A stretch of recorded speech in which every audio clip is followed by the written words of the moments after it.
Hello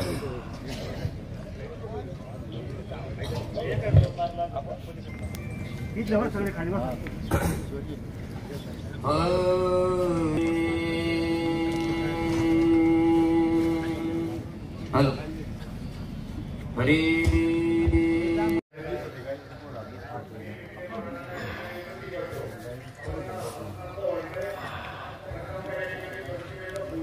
सगळ्यांनी त्याच बाजूने त्या बाजूने आहे ना अंतर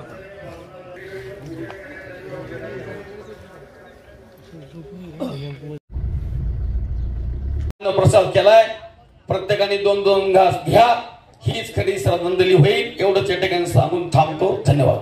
धन्यवाद जयसिंग शेठ। 9 वाजलेले आपल्याला वेळ आहे, कृपया थोडासा वेळ द्या आणि सहकार्य करा ही सर्वांना विनंती, कारण बोलणाऱ्यांच्या भावना भरपूर आहेत आणि त्यामुळे आपला सर्वांचा बैलगाडा मालक बैलगाडा शौकीन यांच्या गाळ्यातील ताईत असलेला सप्त हिंद केसरी मन्या याच्या दशक्रियेच्या निमित्तानं पुणे नगर नाही तर महाराष्ट्रातून कानाकोपऱ्यातून आलेले सर्व मन्याचे चाहते आज आपण मन्याच्या दशक्रियेच्या निमित्तानं या ठिकाणी आलेलो आहोत। मन्याबद्दल बोलायचं झालं तर आपण साहेबराव आढळराव पाटलांची एक क्लिप टाइम ऐकली की मन्याचं रेकॉर्ड हा मन्याच तोडतो।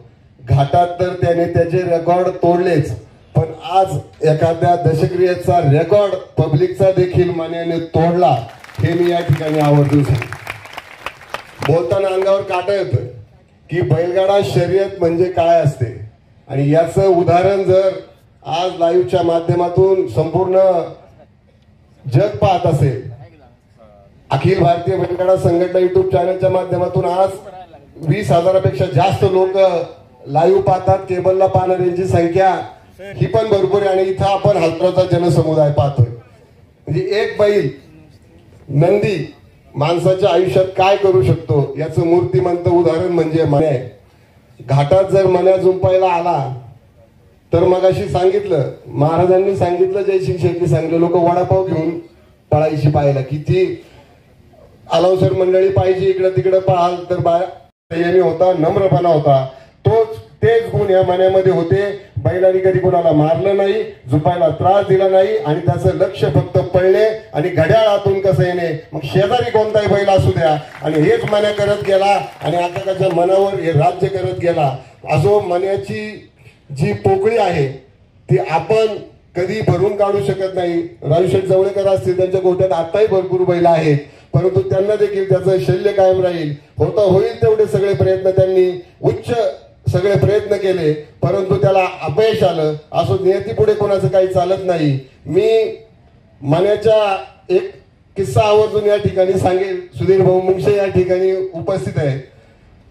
आपण त्या ठिकाणी साहेब केसरी स्पर्धा घेतली, त्या ठिकाणी वेळेच्या अभावानुसार आपण 20 गाडी पळवायचं ठरवलं होतं, परंतु जसं पहिल्यांदा सुटताना थोडंसं मन्याला हात राहिला आणि मन्याची बारी पॉइंट मध्ये पुढे गेली, ती 25 नंबरला होत होती। परंतु सोशल मीडिया असेल सगळीकडून म्हणजे एखाद्या बैलाचे चाहते किती असावे तर अनेक फोन सुधीर भाऊला आले, सोमनाथ शेठला आले, मला आले, अक्षरशः लाईव्ह पाहणाऱ्या म्हाताऱ्या आजीने एक फोन केला की बाळा काहीतरी करा पण मन्या आम्हाला फायनलला पळायला पाहिजे। ही एक क्रेज त्याची निर्माण होती की नंबर येऊ ना येऊ पण मन्या पळताना पाहायचा होता बाकी।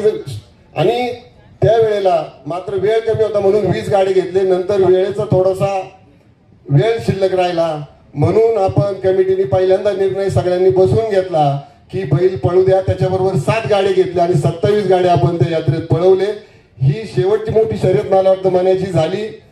अशा अनेक शर्यती त्यांनी गाजवल्या। मी जास्त न बोलता अजून अनेक वक्ते या ठिकाणी आहेत। मी सर्व तमाम पुणे नगर जिल्ह्यातील बैलगाडा मालकांच्या वतीनं व आपल्या अखिल भारतीय बैलगाडा संघटनेच्या वतीनं मन्याला भावपूर्ण अशी श्रद्धांजली देतो आणि थांबतो।